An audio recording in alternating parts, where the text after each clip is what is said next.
Buonasera, benvenuti a questa edizione del telegiornale. Vediamo insieme i principali titoli. Inchiesta Sanità, chiuse le indagini per Totò Cuffaro, già ai domiciliari per corruzione e per altre 8 persone. Restano al centro 2 episodi chiave. Altri indagati restano sotto verifica, mentre per alcuni, come il deputato Saverio Romano, si valuta l'archiviazione o un eventuale processo stralcio. Finto carabiniere tenta di estorcere denaro con una storia shock, ma la vittima scopre la truffa e avvisa i militari. I carabinieri arrestano in flagranza l'uomo incaricato del ritiro del denaro. Palermo, furiosa rissa tra giovani al centro commerciale di Marinero per un commento che ha offeso una ragazza. Si sono pestati in 15, denunciati in 4. Ragusa, sequestrati dalla Guardia di Finanza 30.000 semi di pomodoro contraffatti. Servivano per copiare pomodoro di alto valore gastronomico senza le necessarie autorizzazioni. 4 denunce.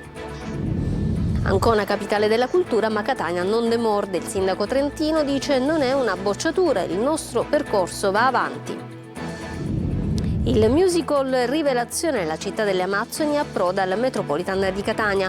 Un viaggio nel mondo delle leggendarie donne guerriere in lotta con il popolo del mare, in scena sabato e domenica.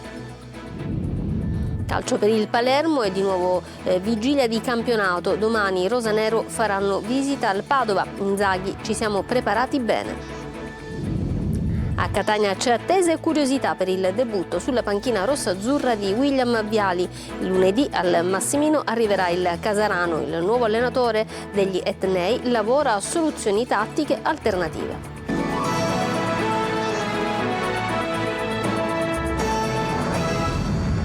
Bentrovati. Concluse le indagini per gli appalti truccati nella sanità siciliana. La Procura ha inviato 9 avvisi e si prepara a chiedere il rinvio a giudizio per Totò Cuffaro ed altre 7 persone. Sentiamo Manlio Viola.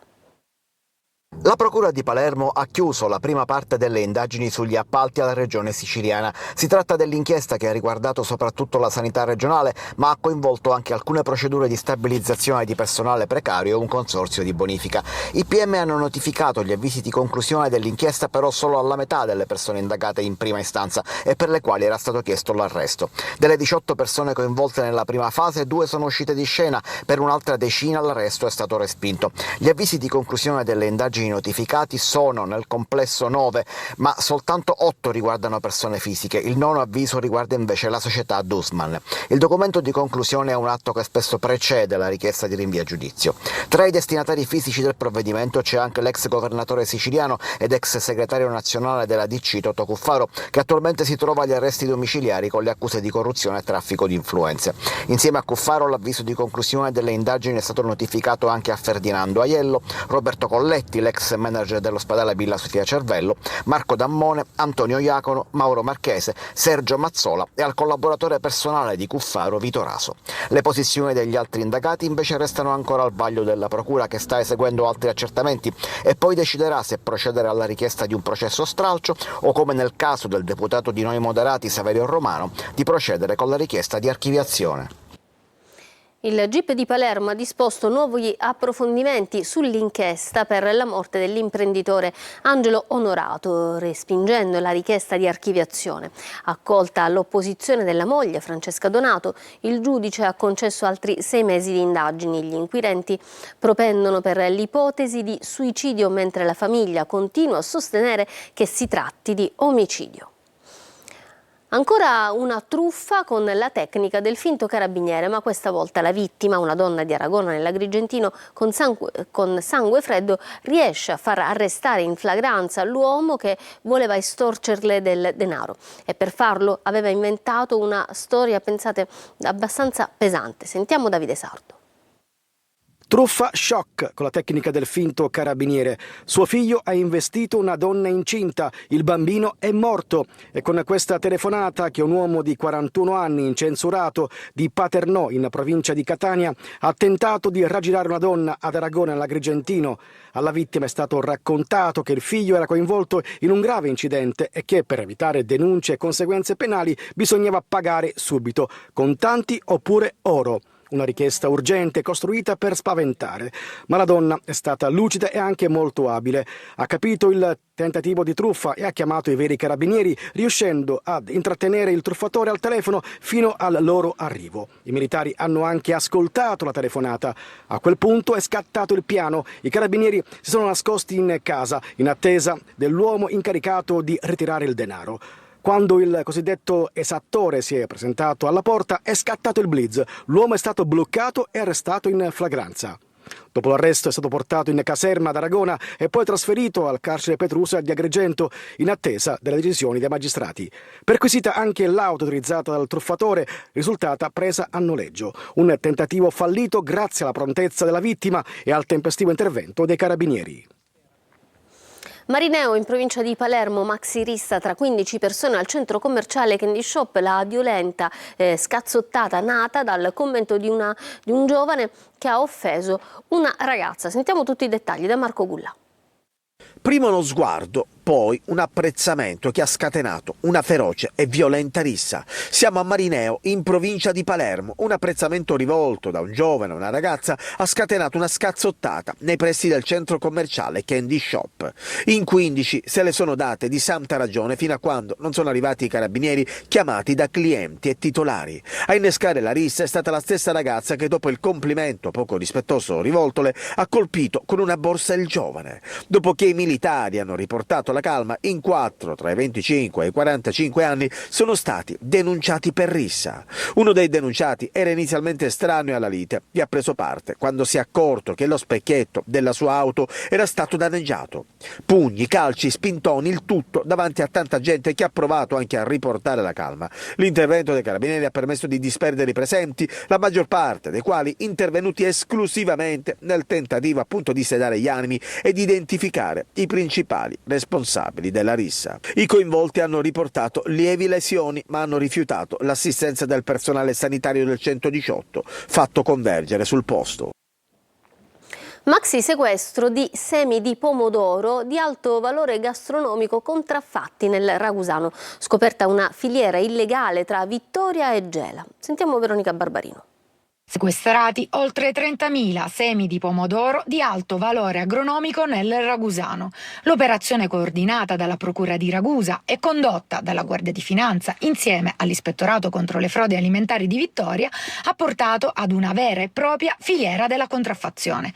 Secondo quanto ricostruito dagli investigatori, tutto è partito dalla scoperta in un'azienda agricola di Vittoria, dopo attente analisi di laboratorio, di piantine di pomodoro nate da semi contraffatti. Queste piantine sarebbero poi state rivendute a un'altra azienda della zona. A partire da lì, gli inquirenti sono risaliti al percorso dei semi. Questi sarebbero stati acquistati già contraffatti e simili agli originali da una ditta sementiera di Gela. A conclusione delle indagini, i titolari delle aziende coinvolte a vario titolo sono stati denunciati per fabbricazione e commercio di beni realizzati senza diritti di proprietà industriale. A intervenire sulla vicenda anche il ministro Francesco Lollobrigida, che, elogiando l'operato dei militari, ha ribadito l'importanza dei controlli per tutelare qualità, legalità e made in Italy e sottolineato come la contraffazione danneggi agricoltori onesti, mercato e innovazione. A Catania adesso controlli straordinari della polizia a San Cristoforo. Setacciato il quartiere, sequestrata una tonnellata di alimenti senza tracciabilità e trovata una pistola nascosta in una cabina elettrica. Giusy Lazzara. San Cristoforo, Catania, terra di nessuno. Durante un controllo straordinario della polizia è rimossa una tettoia abusiva. Per fare ombra a auto in sosta, i cani poliziotto hanno fiutato qualcosa davanti a una cabina elettrica. Così è stata trovata nascosta dentro una pistola con munizioni. Ma non solo, sorpresi venditori ambulanti che esponevano e vendevano in strada prodotti ortofrutticoli senza autorizzazione.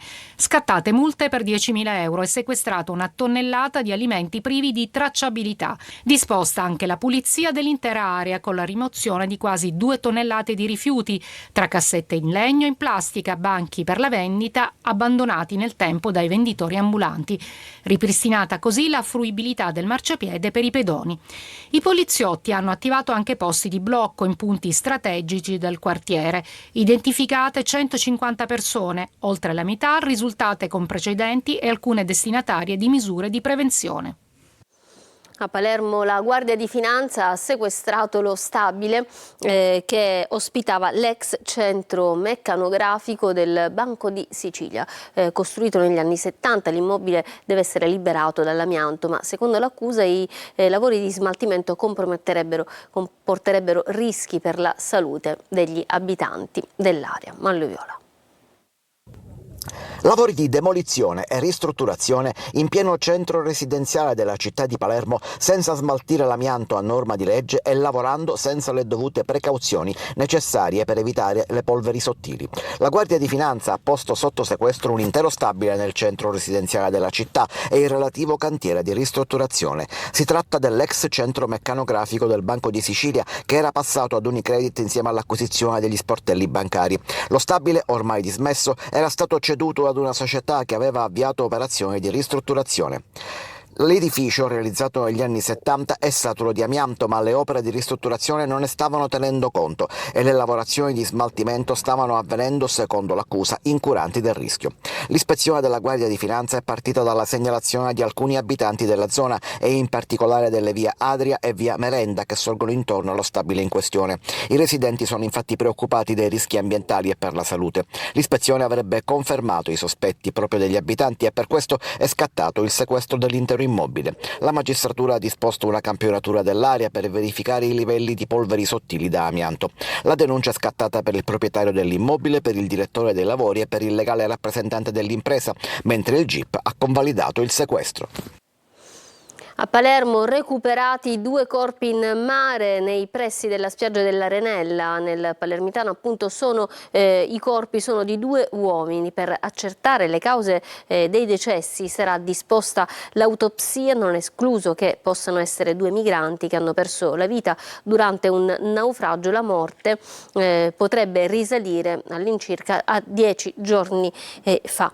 Rimaniamo in qualche modo in mare perché questa mattina c'è stato un curioso avvistamento nel mare di Aci Castello. In acqua è stata trovata la carcassa di quello che sembrerebbe un toro che lentamente ha raggiunto la riva. Sul posto sono intervenuti i medici veterinari dell'ASP che hanno richiesto la presenza dei vigili del fuoco che hanno poi rimosso, lo vedete, l'animale.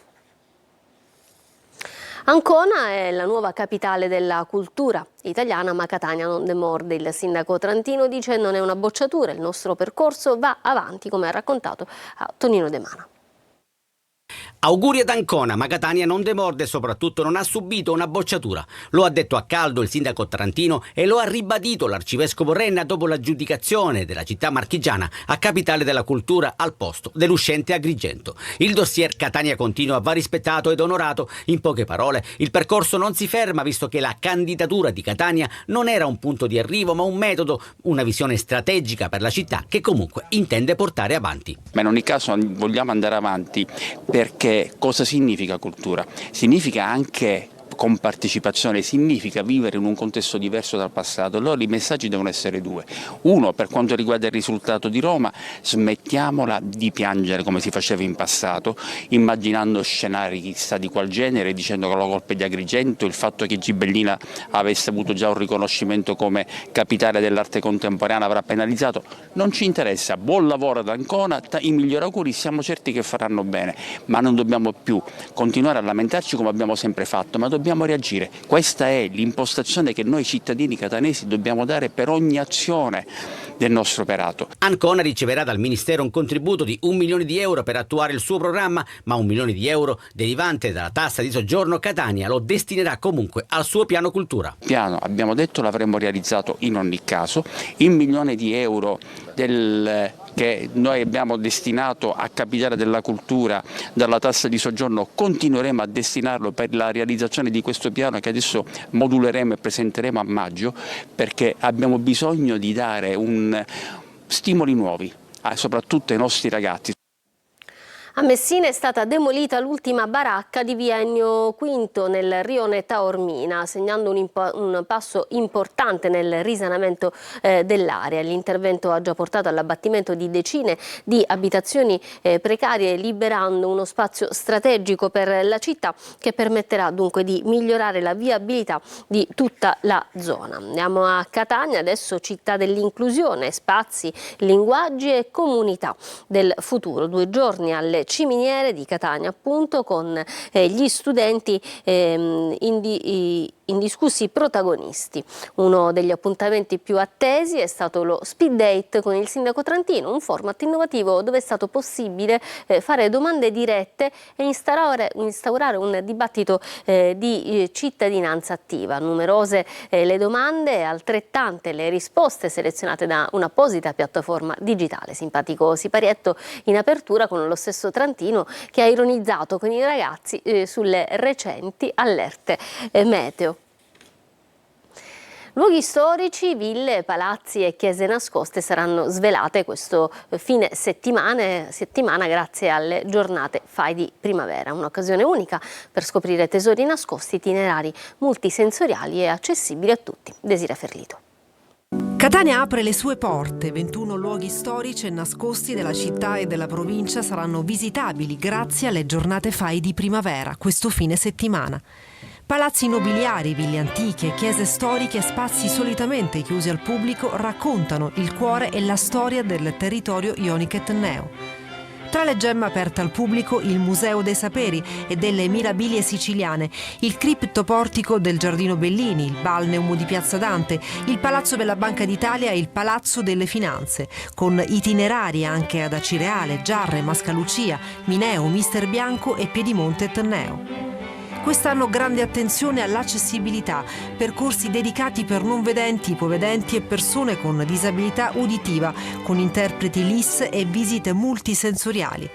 Tra gli appuntamenti speciali al Palazzo della Banca d'Italia, visite guidate e video sulla storia della moneta, accompagnati da musica dal vivo degli studenti del Liceo Musicale Angelo Musco.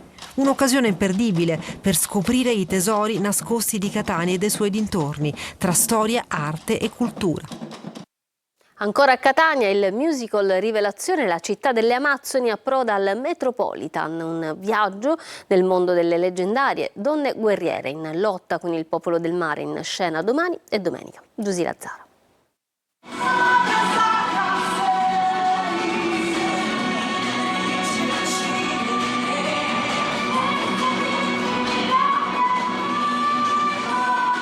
Un viaggio mozzafiato, un intreccio antico tra la forza delle guerriere in lotta con il popolo del mare e il richiamo del cuore. L'opera Rivelazione, la città delle Amazzoni, con le musiche inedite di Franco Lazzaro e Airam e la drammaturgia di Andrea Tomaselli, approda a Catania al Metropolitan e racconta le imprese spettacolari delle leggendarie guerriere. Al centro della narrazione il tema della guerra e della pace, quanto mai attuale in questo tempo.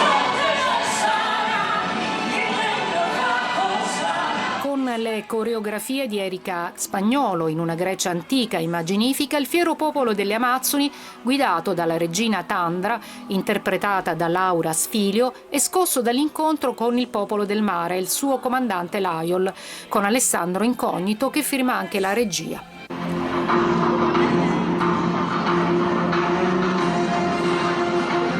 Battaglie cruente e passioni travolgenti, un sentimento per il nemico, si farà strada e l'amore tra due persone cambierà un odio che da generazioni divide due popoli.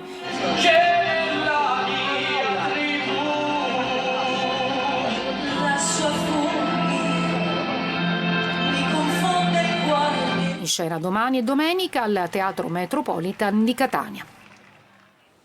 Ci fermiamo adesso per una pausa, tra poco lo sport.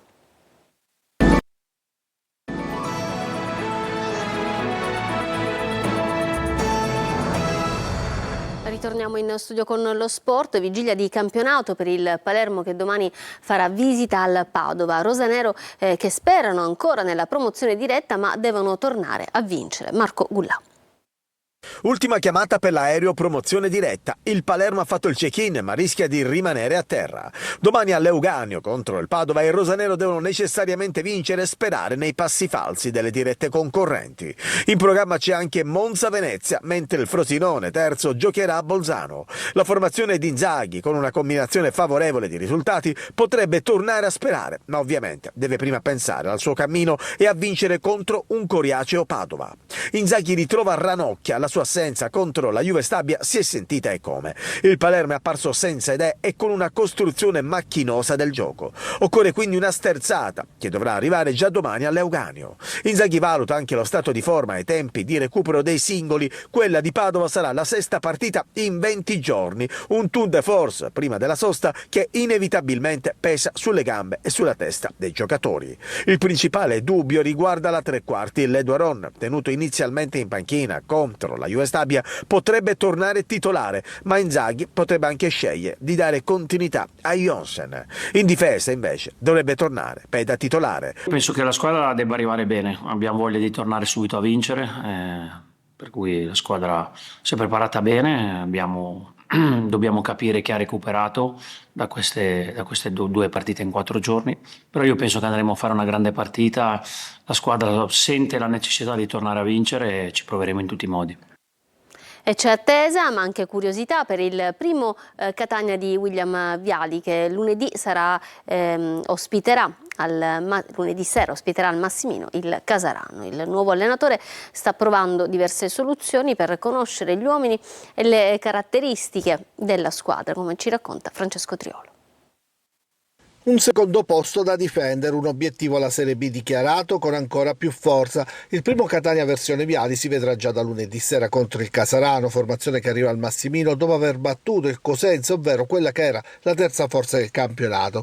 C'è attesa per capire come il nuovo allenatore inciderà in quello che è l'atteggiamento della squadra, del gruppo, prima ancora che sotto il profilo tattico. Contro il Casarano mancheranno ancora gli attaccanti centrali Forte e Rolfini che non hanno recuperato dagli infortuni.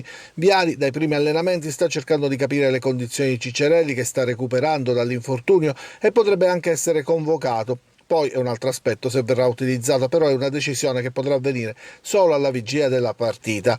Viali sotto il profilo tattico ha provato un po' di tutto, ha cercato di capire, di conoscere soprattutto giocatori e caratteristiche. Difesa a 3, poi a 4, pressione, fase offensiva, la base e la mediana a 2 con Di Tacchi e Quaini, con Di Noia o Corbari, che potrebbero anche spostarsi come mezzala in caso di 3-5-2, ipotesi sulle quali sta lavorando e lavorerà ancora sia Viali che il suo vice Cottafava in questi giorni e qualcosa sulle indicazioni che avrà ottenuto si potrà capire dalla conferenza stampa della vigilia. Da oggi si inizierà anche a studiare l'avversario, a cominciare dall'ex Chirico, che è considerato l'elemento più pericoloso dei salentini. Lo sa bene Viali, che Chirico lo conosce per averlo allenato. Ancora una pausa, tra poco torniamo con le ultime notizie.